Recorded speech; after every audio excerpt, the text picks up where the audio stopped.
হরে রাধে রাধে। এখন বাসছে 4টে, স্বর্ণকার ঢেকড়িয়ে তুলে দিয়েছে। আমরা যাবো আজকে মায়াপুর, তো বাসে করে আনন্দই হবে জানি, এখন চরম ঘুমোতে পারছি না।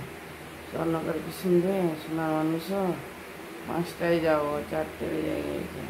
তো 1 ঘন্টার মধ্যে রেডি হতে হবে, ব্যাগপত্র সব গুছানো, সব কমপ্লিট।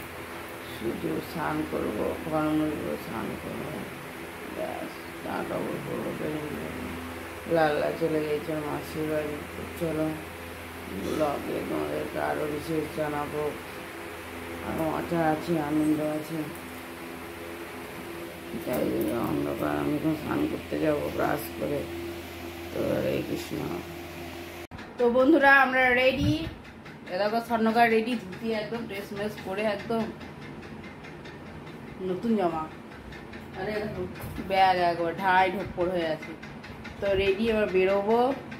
তো চলো, অনন্ত হোটেলে আছে এখানে একটা, ওখানে আমাদের আরও ভক্ত সব দাঁড়িয়ে আছে। তো আমরা বাস এই 10-15 মিনিট পরে ছাড়বে, তো আমরা ওদের সঙ্গে দাঁড়াই। চলো, ফুল এনজয়।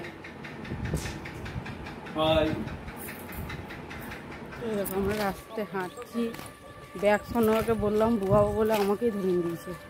তো আমরা এখন যাচ্ছি, আর ওকে দেখবো আরামসে যাচ্ছি কী করে, ব্যাগ ম্যাগ না নিয়ে আরামসে ফোনে ফটো করে বকতে চাইছি। এই দেখো আমরা দাঁড়িয়ে আছি বাসের জন্য। এখানে একটা দেখো কালো বিড়াল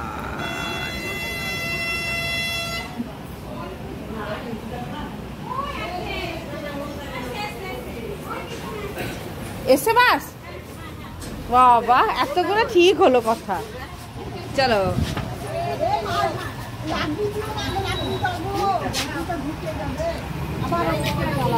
হ্যাঁ, ও নিচে কিছু না।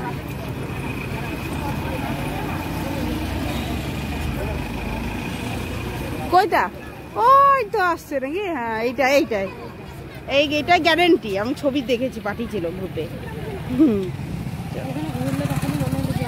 এইটা গ্যারেন্টি। তাহলে এতগুলো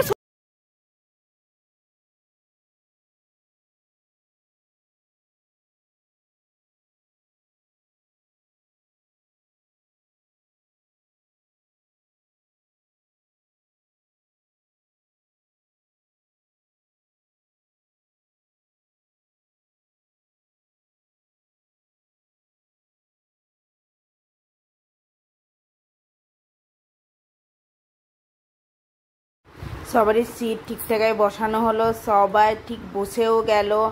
এবার শুরু হলো ভজন। যেহেতু বাসে মানে বক্সে গান লাগানো হয়েছে, গান তো তোমাদের শোনাতে পারবো না, সরি। আর মুখে বক্সে গান হচ্ছে, আমরাও মুখে ভজন করছি। আর এত আনন্দ হয়েছে, ফার্স্টে সিটে আমাকে বসতে দিচ্ছে, কারণ আমাদের যে কটা সাঁইতের ভক্ত আছে সবাই জানে আমি ক্যামেরাম্যান, ভিডিও ছাড়ি ইউটিউবে বলে, একদম ফার্স্টে সিটেই আমাকে আশিস বাবু বসতে দিচ্ছে। বসেছি জানলার ধারে, শরীরটা কেমন খারাপ করছিল বলে। এই দেখে শ্রাবণী মাতাজি শ্বশুরমশাই, এটা ওনার বাড়িতে প্রোগ্রাম হয়, তোমরা দেখেছো। পরপর পিছনে আশিস প্রভুর মা আছে, তার পেছনে সবাই ভক্ত সঙ্গ সবাই আছে। বেশিরভাগ তোমরা আস্তে আস্তে সবাইকে চিনে যাবে, কারণ বৃহস্পতিবার প্রোগ্রামে সবাই যায়। ওদিকে নরেশ প্রভু কিন্তু কন্টিনিউ গান, সন্দেশ প্রভুর ভজন, কি বলবো বন্ধুরা। আর নরেশ প্রভু গোটা বাসে 1 সেকেন্ড থামেনি, শুধু নৃত্য করেছে। তোমরা দেখবাও ভিডিওটা, উনি নৃত্য করতে খুব ভালোবাসে। তো বাসেও মানে নিয়ে ধুতি খুলে যাচ্ছে, ধুতি গুটিয়ে নিয়ে নৃত্য করছে, এত আনন্দ ওনার। আমরা তো ভিডিও বানাচ্ছি আমি, আর স্বর্ণকার আমাকে মানাই করে দিয়েছে নামতে। মনে হচ্ছিল একটু নেমে নৃত্য করি, কিন্তু ওরা একদম মানা, পড়ে টরে যাবো, পায়ে টায়ে লেগে যাবে। আর আমার পায়ে লেগে আমি অসুস্থ হলো বলে ওর ভালো মন্দ খাওয়া বন্ধ, তার জন্য ওরা একদম ফুল নিষেধ। তুমি চুপটি করে বসে বসে শুধু ভিডিও বানাতে পারবে। তো পতি পরমেশ্বর, ওর কথা তো মানতেই হবে। তো দেখো এবার নৃত্যরা শুধু দেখো, পিছনে তো আছেই ভক্তরা হাতে তালি মারছে, সব থেকে এনার্জি নিয়ে নরেশ প্রভু একদম চিনকুনাকুন নাচ, একদম মানছে না। আর বাস জোরেও যাচ্ছিল, তার মধ্যে রাস্তার ব্যাপার বুঝতেই পারছো, উঁচু নিচু। তো আমাদের এইভাবে ভক্ত সঙ্গ করতে কাটোয়া পর্যন্ত পড়ছি। সেখানে যদিও আলুর দম মুড়ি খাওয়া হয়েছে, সেই ভিডিওটা করতে পারিনি কারণ প্রচুর বৃষ্টি হচ্ছিল আর খিদেও পেয়েছিল। বিশ্বাস করো, সকালে বেরিয়ে এসেছি, তারপরে গরম গরম আলুর দম মুড়ি আর একটা করে মিষ্টি, অপূর্ব অপূর্ব স্বাদ লেগেছে, খুব ভালো লেগেছে।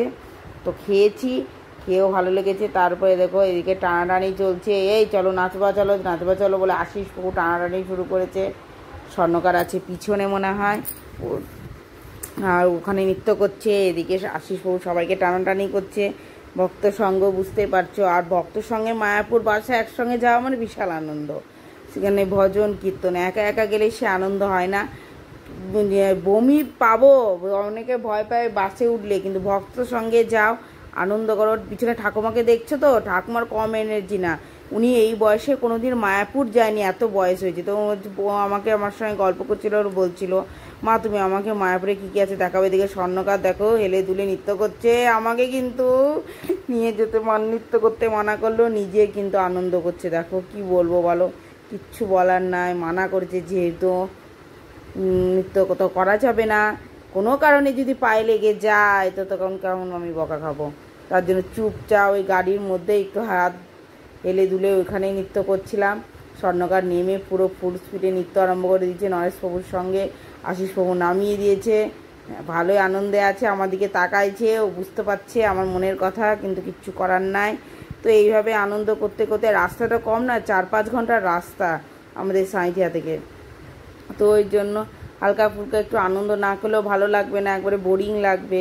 তো সবাই মিলে আমরা আনন্দ করছিলাম, অনেক বয়স্ক মানুষও ছিল, ও তোমরা বুঝতেই পারছো, দেখেও বুঝতে পারছো বয়স্ক মানুষই বেশি ছিল। তো তাদেরকে নিয়ে গিয়ে আনন্দ করা। ওদিকে আশিস বাবুর মা, ওনার মাকে হাত ধরে একটু নাচিয়ে দিল। কিন্তু একটা বিশেষ খারাপ ঘটনা, আমরা মায়াপুর এই থেকে আসার পর যেহেতু ভিডিওটা আমি এডিট করছি, তো মাতাজি মাথায় চোট পায়, মাতাজি বাথরুম থেকে পড়ে যায় এবং মাথায় লাগে। ওই জন্য আমাদের আসতে মানে 4 দিনের দিন যে আমরা ফিরবো, তো আমাদের আসতে একটু দেরি হয়েছিল মাতাজিকে একবারে নিয়ে। তো মাতাজি এখন শরীর আপাতত ভালো আছে, ওই একটা অ্যাক্সিডেন্ট হওয়ার জন্য একটু আমাদের মনটা খারাপ হয়ে গেছিলো। কৃষ্ণনগর নিয়ে যাওয়া হয়েছিল, আশিসবাবু ব্যস্ত হয়ে গেছিলো, কিন্তু পরে সব ঠিকঠাক হয়ে যায়। আমরা এইভাবে ভজন কীর্তন করতে করতে এইভাবে সুন্দরভাবে যাচ্ছিলাম। মনের ভিতরে যত দুঃখ, বাড়িতে থাকলে যে চিন্তা ভাবনা থাকে, সব সত্যি দূর হয়ে যায়। ভক্তের সঙ্গে যদি তোমরা কোনো দিনও যাও, যে বন্ধুরা যাওনি, আমার ভিডিওটা দেখার পর তোমরা বুঝতে পারবে, তা তোমাদের মনের ভিতরে যত দুঃখ কষ্ট সব মুছে যাবে, খুব আনন্দ হবে, মনে হবে এইভাবে যাই। কিন্তু কি করব, সব সময় সব জায়গায় যাওয়া হয়ে ওঠে না, কিন্তু যখন যায় মনটা ভালো হয়ে যায়। বাড়িতে থাকলে সে একই রকম জীবন, তা আমরা ভক্ত যেহেতু মাঝে মাঝে আমাদের প্রোগ্রাম হয়। আর বাইরে দেখো প্রচণ্ড বৃষ্টি পড়ছে, আমরা মায়াপুর গিয়েছি শুধু বৃষ্টির দিন শুরু হয়েছে মায়াপুর, ওখানেও চরম বৃষ্টি হয়েছে। তো কিন্তু রোদ হলে মনে হয় কষ্ট হতো, বৃষ্টিটা যেহেতু হয়েছে, আমরা বাসের ভিতরে আছি, কোনো সমস্যা হচ্ছে না, কিন্তু তাও ভালো লাগছে, আনন্দ ভালোই পেয়েছি। ওখানে মাতাজি কি মুড়ি ঢালছে মনে হয়, খাবারের টাইম চলেই এসেছে, তো মনে হয় এবার উনি মুড়ি ঢালছে, মাতাজির দায়িত্বে মুড়িটা ছিল, রাখা হয়েছে। তো আনন্দ আমাদের খুব সুন্দর হয়েছে। ওদিকে যারা পিছনে আছে ঘুম ঘুম ভাব আসছে, আশিসবাবু তাদেরকে একবারে ঝাঁকিয়ে ওখানে গিয়ে ওদের কাছে গিয়ে গল্প করে ভজন করে একদম ঝাঁকিয়ে, একদম তাদেরকে একদম ঝাঁকিয়ে দিচ্ছে যাতে তাদের ঘুমটুম না আসে। তো এইভাবে আনন্দ করতে করতে আমরা মায়াপুর প্রায় 4-5 ঘন্টা পর পৌঁছেছি, কারণ রাস্তাতে 2বার দাঁড়ানো হয়েছে, কেউ বাথরুমে যাচ্ছিল, তার জন্য জল খাওয়ার জন্য দাঁড়াতে হয়েছে। গাড়িটা খুব স্পিডে যায়নি, আস্তে সুস্তে সে যেমন নর্মাল হয় সেভাবেই গিয়েছে। তো এবার দেখো মায়াপুর ঢুকছি। কি করে বুঝলে মায়াপুর ঢুকছি? জাস্ট এই কালারেরই বাড়ি ওখানে, গুরুকুল থেকে শুরু করে চৈতন্য মঠ থেকে শুরু করে মায়াপুর ঢোকার আগেই দেখবে এলাকাটা পুরো এই কালারেরই বেশি বাড়ি। তো আমরা দেখো একদম মায়াপুর নামত্ব বেদের মুখে ঢুকে গেছি, 4 নম্বর আশিসবাবু দাঁড়িয়ে আছে, পিছনে আশিসবাবুর বাবা, আমি আশিসবাবু বাবার পাশে বসেছিলাম। তো মায়াপুর পৌঁছে গেছি আমরা, যেহেতু মায়াপুরে যাচ্ছে একটু সম্মেলনে, গুরু মহারাজ আসবে, পাঠ দেবে, সম্মেলন হবে। তো সম্মেলনও তোমাদেরকে শোনাবো। এখন গিয়েই তো আগে রুম নেওয়ার ঝামেলা, সবাই তাড়াতাড়ি নামছে যাতে নেমে আমরা রুম পাবো কী করে। সবাই চিন্তা করেন সবাই ফ্রেশ হবে, ফ্রেশ না হলে শরীর খারাপ করছে। 4 ঘন্টার রাস্তা বুঝতে পারছো, সকালে সবাই স্নান টান করে দিয়েছে, বয়স্করা মনে কেউ স্নানও করেনি অনেকে, তো গিয়ে ওরা সবাই স্নান করবে, ফ্রেশ হবে। আর খিদেও পেয়েছে, 1টা বেজে গেছে, পুরো খিদে তো পাবে। প্রসাদ ওদিকে রেডি, তার জন্য সবাই নামছে তাড়াতাড়ি থেকে নেমে গেছি। এরকম আমরা সঙ্গে সঙ্গে বৈষ্ণব দর্শন। এবারে এবার ব্যাগ বইছে স্বর্ণকার, ফার্স্ট ভিডিওতে দেখেছো আমি, এবার ভারী একটা আমাকে দিয়ে বুয়া করেছে নাকি। আমরা নামহাটা ভবনে নেমে পড়েছি, এবার রুমের সন্ধানে। এদের আমাদের এগুলো ভক্তবৃন্দ।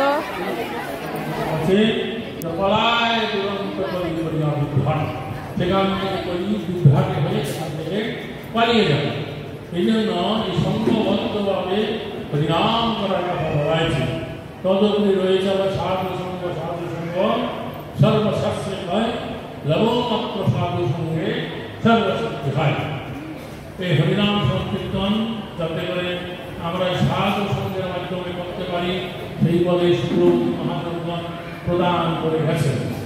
এই জন্য আমাদের বৎসরে একাধিকবার এই শিলা মায়াপুরে সমস্ত ভক্তদেরকে ডাকা হয়, বিভিন্ন কতত্ব কথা, দার্শনিক তত্ত্ব কথা, লীলা কথা আলোচনা করা হয়, যাতে করে আমাদের ভজনের মনোবল যাতে বৃদ্ধিপ্রাপ্ত হয়।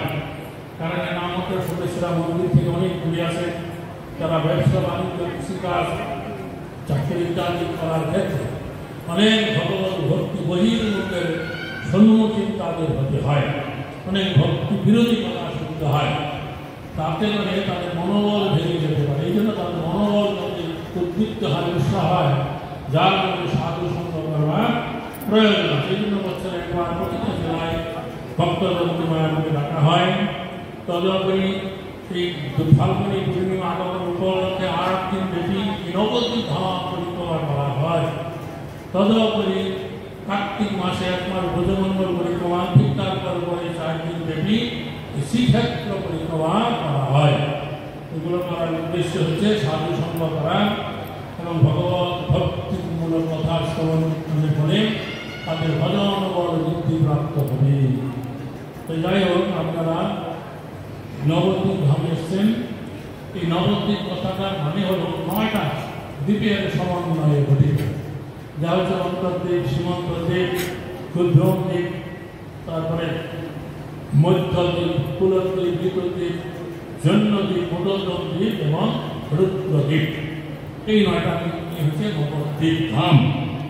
আবার এই 9টা দ্বীপ হচ্ছে শ্রীমদ্ ভাগবতে বর্ণিত যে নববিধা ভক্তি আছে, শ্রবণ, কীর্তন, শরণ, বন্দন, অর্চন, দাস্য, সক্ষম এবং আত্মনিবেদন।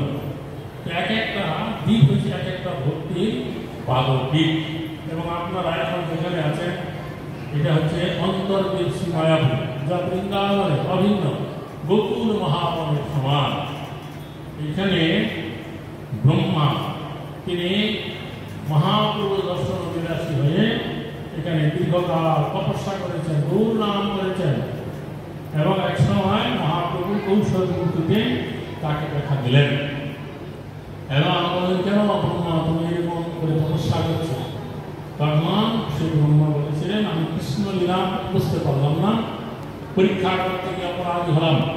তা আমি শুনেছি আপনি এই কবিতে এই গৌরাঙ্গ মহাপ্রভুকে অবতীর্ণ হয়ে নামকে প্রদান করলেন। তা আমি যাতে করে আর কোনো অপরাধী না হই তার কথা আপনার শ্রীমুখে শুনতে চাই। আর আপনি এই যে কলিযুগ অবতীর্ণ হয়ে নামকে প্রদান করলেন, সেই নাম রস আমি আচ্ছাদন করতে চাই। এইভাবে ব্রহ্মা এবং মহাপ্রভু ভাই দিলেন, তুমি এই অবতারে কোনো অপরাধী হবে না, আমার অবতীর্ণ হওয়ার কিছুকাল পূর্বেই তুমি এই গৌরমণ্ডল ভূমিতে মানব জীবন প্রাপ্ত হবে এবং প্রতিদিন 3 লক্ষ নাম গ্রহণ করবে এবং হরিদাস নাম প্রাপ্ত হয়ে যাবে, অত্যন্ত দৈন্যভাবে তুমি থাকবে। এইখানে যেহেতু ব্রহ্মা এবং গৌরাঙ্গ মহাপ্রভু তারা পরস্পর অন্তরের কথা ব্যক্ত করলেন, এই জন্য এই দ্বীপের নাম হয়ে গেল কি অন্তর্দ্বীপ। এরকমভাবে এক একটা দ্বীপের নামকরণের পিছনে একটা কারণ আছে। এরপরে যে দ্বীপ আছে সীমান্ত দ্বীপ, সেখানে পার্বতী দেবী যে গৌরাঙ্গ মহাপ্রভুর অবতারের কথা শুনতে পেয়ে তিনি সেখানে এসে তপস্যা করলেন, গৌরাঙ্গের আরাধনা করলেন এবং গৌরাঙ্গ মহাপ্রভু যখন তাকে কৌশল মূর্তিতে দেখা দিলেন তখন তার চরণগুলি সেই পার্বতী দেবী তার সীমান্তে ধারণ করলেন। এই জন্য সেই দ্বীপের নাম হল সীমান্ত দ্বীপ, যা হচ্ছে শ্রবণাক্ষর ভক্তির পাদপীঠ। শ্রবণাক্ষর ভক্তির পাদপীঠ। তারপরে যে দ্বীপ আছে গৌরঙ্গী নদীর দক্ষিণ তীরে, তা হচ্ছে গোগ্রাম দ্বীপ, যা হচ্ছে কীর্তনাক্ষর ভক্তির পাদপীঠ। সেই দ্বীপে সুরভী কুঞ্জ আছে, তার সানন্দ সুরভী কুঞ্জ, সুবর্ণ বিহার, হরিহর ক্ষেত্র এবং নিঃসিংহপল্লী আছে। এরকমভাবে এক একটা দ্বীপের হওয়ার নামকরণের পিছনে এক একটা কারণ আছে। তো যাই হোক, আপনারা আগামী 2 দিন ব্যাপী আমাদের হিন্দু মহারাজ প্রভুগণের শ্রীমুখে এই ধাম সম্বন্ধে আর অনেক তথ্য কথা শুনতে পাবেন। আপনারা যে এখানে আসেন এই 2 দিন না ঘোরাফেরা করে মহাপ্রভুদের মহাভক্তদের মুখে এই কথা শ্রবণ করুন, আপনাদের কল্যাণ হবে। হরে কৃষ্ণ।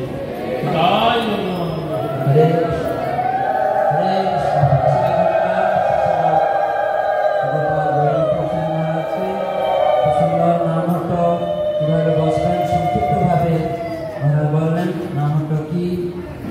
আদর্শ গৃহস্থ জীবনযাপন কেবল কৃষ্ণকে কেন্দ্র করেই সম্ভব এবং ধামের সংক্ষিপ্ত বিবরণ কৃতবাদ মহারাজ বর্ণনা করেন। হরি বল। কৃতবাদ মহারাজের উদ্দেশ্যে সবাই হরিনাম বলুন। হরে কৃষ্ণ কৃষ্ণ কৃষ্ণ হরে হরে, হরে রাম রাম রাম হরে হরে। আপনাদের ভালো লাগছে? কতদিন থাকবেন? সারা জীবন। মানে সারা জীবন এই ধামকে চিন্তা করবেন যেখানে থাকেন। ধামে থেকে যদি ধামের চিন্তা না হয়, ধামে থেকে যদি ভক্ত সঙ্গ না করা হয়, তাহলে বাড়িতে থাকার মতো হয়ে যাবে। সেজন্য যারা আপনাদের সঙ্গে এসেছেন, যেসব ভক্তরা নিয়ে এসেছেন আপনারা যাদের যাদের, তারা যদি এখানে এসে সাধু সঙ্গ না করে, মহারাজ কি বলবেন, সাধু সঙ্গ না করলে লাভ হবে না কিছু। এখানে অনেকে এসেছে, হয়তো আসি, সেটা তার আনুগত্যে যিনি এসেছেন তার দায়িত্ব, যে লিডিং করছে তার ভক্তবৃন্দ তারা এসেছে কিনা দেখা হয়। যদি না এসে থাকে তাহলে পরে বলে দেবেন যে আপনার আর কোনো সময়।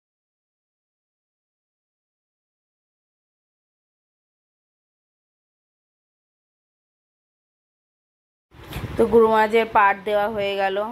গৌর স্বামী গুরু মহারাজ পাঠ দিলেন। ওনার পাঠ দেওয়ার পর এই সাঁইতে আর এই ছোট্ট মেয়েটি নৃত্য করলো, দেখো কত সুন্দর। লাস্টে বেশ আমাদের বিনোদন হলো, খুব ভালো লাগলো নৃত্য দেখে আমাদের এই অনুষ্ঠানটা শেষের পরই প্রসাদ হবে। তখন বেজে গেছে প্রায় 10টা। তো এ দেখো নৃত্য হচ্ছে, খুব সুন্দর নৃত্য করছিল। আর যেহেতু আমাদের সঙ্গে 2টো বাস গিয়েছিল, একটা সাঁইতা একটা সিউড়ি। তো উনি সিউড়ির বাসে ওই মাতাজি গিয়েছিল, সিউড়ির ভক্ত। তো উনি নৃত্য করছে, ওর মা বাবার সামনে আছে। ওর নৃত্য হয়ে যাওয়ার পর আমাদের অনুষ্ঠান শেষ। তো হরে কৃষ্ণ, রাধে রাধে। যারা মায়াপুর আসনি, কোনো দিন দেখনি, তো প্লিজ এসো। মায়াপুর আসলেই বুঝতে পারবে এখানকার রাধা মাধব এত অপূর্ব সুন্দর। ওর সৌন্দর্যর কথা কোনো বলাই যাবে না, এত সুন্দর, এত ওকে দেখলে তোমার সব মন ভুলে যাবে। নৃসিংহদেবের কাছে বাধা বিঘ্ন যাই মনে আসে, নৃসিংহদেবের সামনে অঝরে 2 ফোঁটা চোখের জল ফেললে উনি সব শোনে। এতই আমাদের নৃসিংহ কৃপাপরায়ণ। তো তোমরা অবশ্যই মায়াপুর একবার ঘুরতে এসো। আমার যারা সাবস্ক্রাইবার আছে তাদেরকে বলছি, যারা না তারা ভিডিওটা দেখো এবং প্লিজ আমার চ্যানেলটা সাবস্ক্রাইব করে দাও, লাইক শেয়ার করে দিও তোমাদের সাথে। আর এত সুন্দর আনন্দ যে করে এলাম, তোমাদেরকে পাশে দেখালাম। সব কিছু তো ক্যামেরায় বন্দি করা যায় না, সত্যি কথায়। তো যেটুকু পেরেছি সেটুকু করেছি, কিন্তু খুবই অপূর্ব আনন্দ হয়েছে। তো তোমরা একবার সবাই মিলে, আমার বন্ধুদেরকে বলছি, তোমরা এসো এবং এখানে আনন্দ উপভোগ করো। খুবই ভালো লাগবে। এখানে সব রকম ব্যবস্থা আছে। কেউ যদি মনে করো ফ্রি প্রসাদ খাবো তারও ব্যবস্থা আছে। গোশালার কাছে অন্নদা কমপ্লেক্স আছে, ওখানে একদম সম্পূর্ণ 3 বেলা ফ্রি প্রসাদ। আর যদি তোমরা মনে করো কুপন নিয়ে ভিআইপি প্রসাদ খাবে তাও আছে। নামহট্টে যদি মনে করো এসি রুমে প্রসাদ পাবো, ওখানে 150 টাকায় আনলিমিটেড প্রসাদ, তুমি যতবার ইচ্ছা যা ইচ্ছা নিতে পারো। তো সব রকমের ব্যবস্থা আছে, একটু এসে খুঁজে নিয়ে দেখতে হবে। সুলভে যদি যাও মাত্র 40 টাকায় একটু খিচুড়ি, ডাল বা সবজি, পেট ভরা অন্ন সুন্দর খাবে। তো তোমরা এখানে সব রকম ব্যবস্থা আছে। তো মায়াপুর ঘুরতে এসো, অসুবিধা হলে আমাকে জানিও কমেন্টসে, আমি তোমাদেরকে আরও ডিটেলসে বলে দেবো। কারণ মাঝে মাঝে আমরা মায়াপুর আসি, যেহেতু আমরা ইস্কনের ভক্ত, তার জন্য এই মোটামুটি মায়াপুরে সব কিছু জেনে গেছি। সব কি জেনা সম্ভব তার মধ্যেও কিছু। আর সব থেকে বড়ো কথা, রানাদার বিরিয়ানি খেতে পারিনি। আমার ভাই বউ দামোদর এসেছিলো, ওরা খেয়েছে, আমি খেতে পারিনি, আমার সুযোগ সুবিধা হয়নি। অনেকজন ভক্ত নিয়ে এসেছিলাম, তো ওরা খেয়ে বলেছে রানাদার বিরিয়ানি সত্যি খুব ভালো। অনেকে রানাদার বিরিয়ানি খেতেও মায়াপুর যদি আসে, তাও রানাদার বিরিয়ানি খেতে এসে রাধা মাধবকে দর্শন করা হয়ে যাবে। তো তোমরা প্লিজ একবার এসো, ঘুরে দেখো, আমার অনুরোধ রইল। যারা এসেছো তারা তো জানোই। তো রাধে রাধে, হরে কৃষ্ণ, সবাই ভালো থেকো, সুস্থ থেকো।